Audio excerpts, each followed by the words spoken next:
Bapak Ibu Saudara yang dikasihi Tuhan, keluarga merupakan komponen terkecil dari suatu komunitas. Komunitas apapun itu, mau masyarakat, komunitas desa, kota, gereja, kecamatan, apapun itu, bahkan negara. Keluarga itu merupakan komponen yang terpenting dan terkecil. Itulah sebabnya keluarga yang sehat akan menentukan komunitas yang sehat pula. Tahukah saudara bahwa pertama kali Allah menciptakan manusia, Allah memberi perintah yang paling awal kepada manusia adalah perintah berkeluarga. Jadi berkeluarga itu disebut tujuan Allah menciptakan manusia atau sarana. Kita lihat sama-sama Bapak Ibu Saudara. Tuhan mau melalui berkeluarga, manusia itu bertumbuh, berprogresif, mengenal firman, dan menjadi pelaku firman di dalam keluarga. Di dalam Kejadian 1 ayat 28, demikian firman Tuhan, Allah memberkati mereka, Adam dan Hawa. Lalu Allah berfirman kepada mereka, beranak cuculah dan bertambahlah banyak. Inilah perintah yang paling awal ketika Allah menciptakan manusia. Tujuannya untuk apa? Tentu tujuannya adalah melalui sarana berkeluarga. Dalam pengertian yang lebih luas, melalui sarana berkomunitas, manusia itu mengalami pertumbuhan rohani yang proper menurut apa yang Allah mau. Itulah sebabnya di kitab Kejadian sering kali kita menjumpai, kita baca, berfirmanlah Allah. Berfirmanlah Allah. Berfirmanlah Allah. Jadi Bapak Ibu Saudara, berkeluarga itu adalah sesuatu yang kudus, yang baik, dan memenuhi kehendak Allah sejak semula. Jadi kalau ada orang menikah karena umur sudah cukup, ada orang motivasinya menikah karena melihat orang lain sudah pada nikah, ada orang motivasi menikah karena sepi, menurut saya itu meleset. Yang benar menikah adalah dalam rangka memenuhi perintah dan panggilan Tuhan yang paling awal untuk manusia. Ingat, Allah menciptakan manusia di Kejadian 1 ayat 27 menurut gambarnya. Tetapi di Kejadian 1 ayat 26, dalam perencanaan Allah mau menciptakan manusia, marilah kita menciptakan atau menjadikan manusia menurut gambar dan rupa kita. Tapi dalam penciptaan di Kejadian 1 ayat 27, maka Allah menciptakan manusia menurut gambarnya. Keserupaan dengan diri Allah menjadi tanggung jawab manusia. Karena keserupaan dengan diri Allah itu bertumbuh, berprogresif seiring dengan manusia mengenal kebenaran firman. Jadi hendaknya keluarga yang dibangun adalah keluarga yang seturut dengan firman Tuhan. Bapak Ibu Saudara, sebelum manusia jatuh ke dalam dosa, sebelum Adam dan Hawa jatuh dalam dosa, Allah ingin agar Adam dan Hawa menciptakan firdaus kecil di dalam keluarga. Artinya melalui keluarga manusia dapat mencapai kebahagiaan. Di dalam berkeluarga manusia dapat mempraktekkan kebenaran firman Tuhan. Allah berfirman, Adam dan Hawa mendengar, lalu mereka melakukan. Tuhan menghendaki terwujudnya keluarga yang ideal, yang disetting dari kebersamaan, tidak ada pertikaian, tidak ada saling menyakiti, tidak ada saling melukai, yang ada saling membahagiakan seperti semula sebelum manusia jatuh dalam dosa. Jadi Bapak Ibu, saya ulangi sekali lagi, motivasi utama pernikahan adalah memenuhi panggilan Allah untuk mencapai keserupaan dengan gambar diri Allah. Jadi berkeluarga itu bukan tujuan. Berkeluarga itu adalah sebuah sarana supaya pribadi-pribadi yang ada di dalam keluarga berprogresif mengalami pertumbuhan karena mengerti firman lalu menjadi pelaku firman di dalam keluarga, karena terus mengerti firman dan menjadi pelaku firman di dalam berkeluarga, di dalam keluarga, sampai mencapai keserupaan dengan gambar diri Allah. Allah melihat tidak baik pria sendirian, maka Allah menciptakan penolong untuk pria. Memang ada orang-orang tertentu yang dipanggil secara khusus untuk tidak berkeluarga. Saya berbicara ini adalah dalam rangka tujuan Allah menciptakan manusia dipanggil secara umum, bukan secara khusus pribadi lepas pribadi. Nah, sekarang kalau saya lempar satu pertanyaan, kita ini berkeluarga untuk Tuhan atau bertuhan untuk keluarga? Seharusnya kita berkeluarga untuk Tuhan, bukan bertuhan untuk keluarga kita. Orang yang mendahulukan Tuhan di dalam keluarganya, tentu seluruh aspek kehidupan keluarganya akan benar. Sebaliknya, orang yang mendahulukan keluarga di dalam bertuhan, maka dia bisa, motivasinya itu berkeluarga itu bisa menyimpang. Bapak, Ibu, Saudara, Kejadian pasal 3, kejatuhan manusia pertama kali ke dalam dosa, membawa malapetaka yang maha dahsyat yang pernah terjadi di atas muka bumi ini. Seluruh rancangan Allah terhadap manusia menjadi terganggu. Seluruh rancangan Allah untuk manusia menjadi rusak. Termasuk merusak tujuan awal Allah merancang keluarga. Jadi Firdaus kecil yang semula diharapkan Allah terjadi menjadi rusak, tidak tercapai. Pasca kejatuhan manusia ke dalam dosa, manusia menjadi begitu tega menyakiti pasangannya. Begitu mudah terjadi perselingkuhan. Begitu mudah pasangan tidak setia pada komitmennya. Begitu mudah terjadi kekerasan dalam rumah tangga sampai terjadi perceraian, bahkan ada pasangan yang demi uang tega menjual anak, menjual istri dan lain sebagainya. Kita juga sering nonton berita di TV-TV, ada anak yang bunuh orang tua, ada orang tua yang bunuh anak kandungnya, ada anak yang memperdatakan orang tuanya karena sebidang tanah atau satu buah rumah dan lain sebagainya demi harta. Ini semua adalah akibat dari kejatuhan manusia pertama ke dalam dosa. Semua penyimpangan perilaku berkeluarga ini adalah akibat dari kejatuhan manusia ke dalam dosa. Bapak Ibu, mari kita berandai-andai. Seandainya nih manusia tidak jatuh dalam dosa, tentu mandat atau perintah berkeluarga atau mandat prokreasi Allah akan menjadi indah dan ideal. Tidak ada dosa, tidak ada kodrat dosa, manusia berpasangan sesuai dengan kehendak Allah. Sehingga Firdaus kecil itu terwujud dalam keluarga. Tidak ada kekerasan dalam rumah tangga, tidak ada perselingkuhan, tidak ada saling menyakiti satu dengan yang lain. Betapa indahnya kehidupan ini seandainya manusia tidak jatuh dalam dosa. Dosa membuat hidup manusia menjadi serba tidak ideal, tidak sesuai dengan rancangan Allah.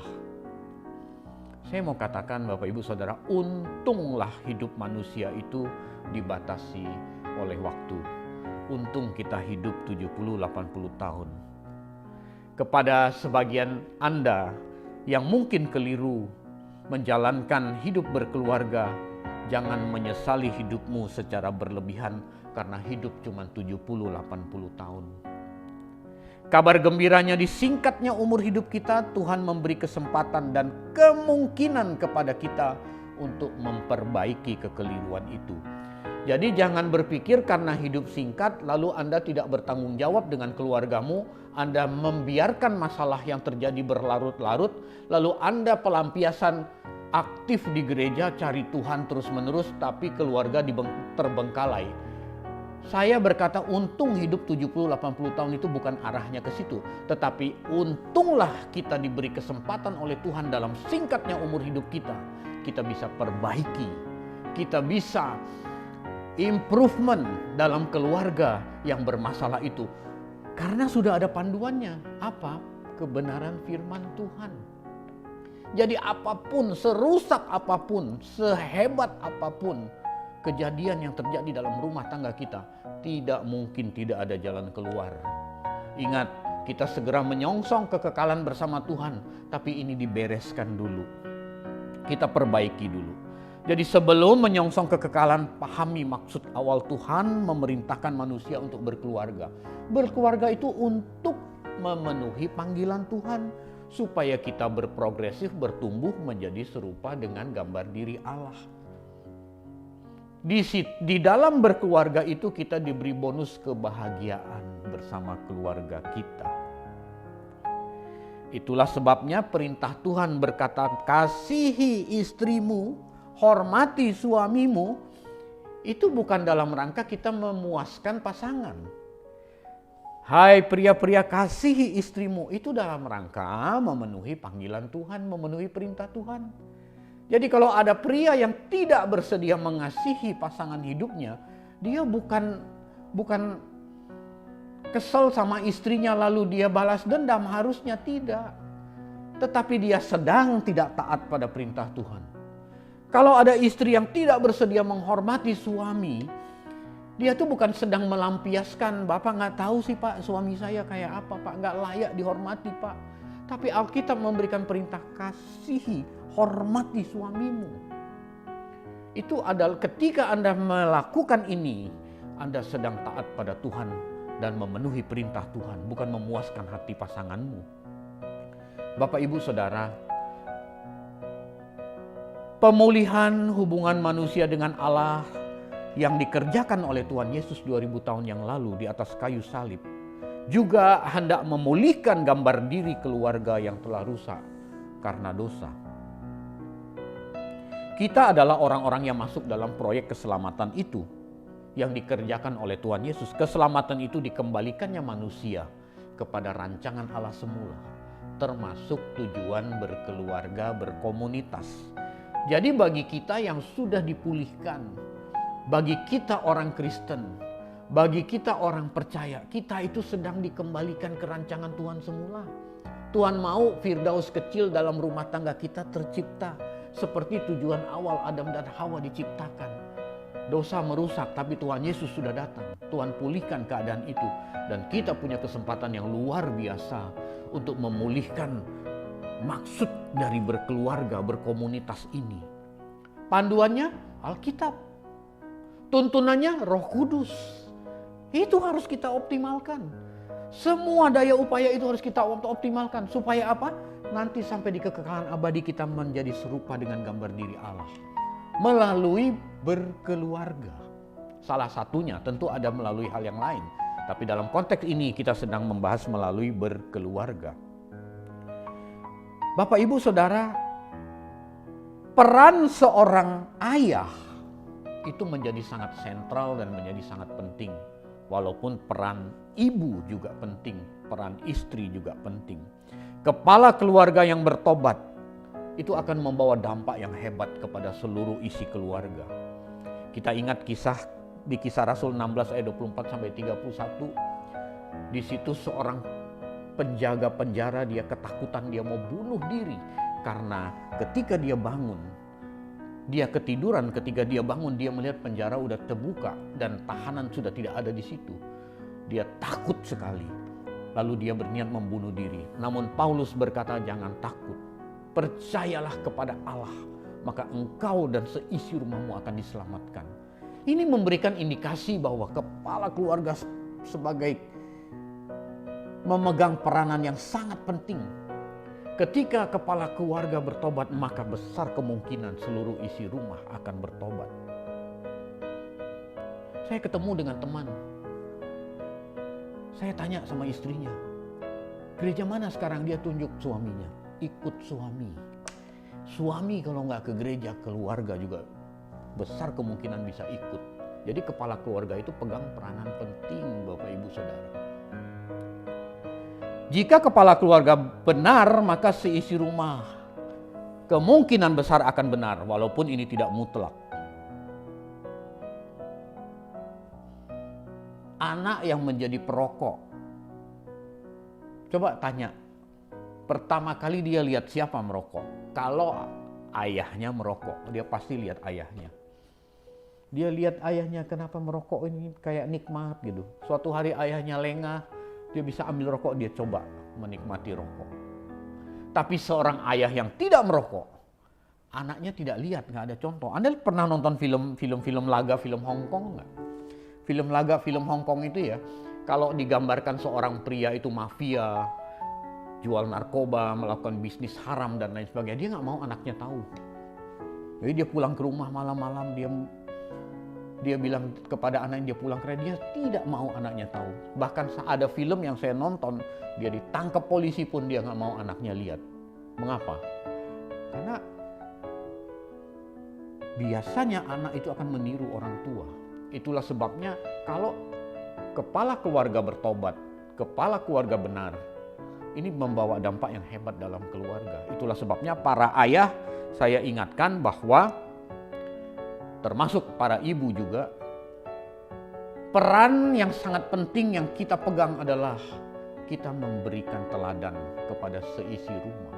Sudah memberi teladan aja nggak jaminan loh. Ada juga orang yang memberi teladan tapi anaknya jadi nggak benar oleh pergaulan bebas. Apalagi kalau tidak memberikan sebuah teladan.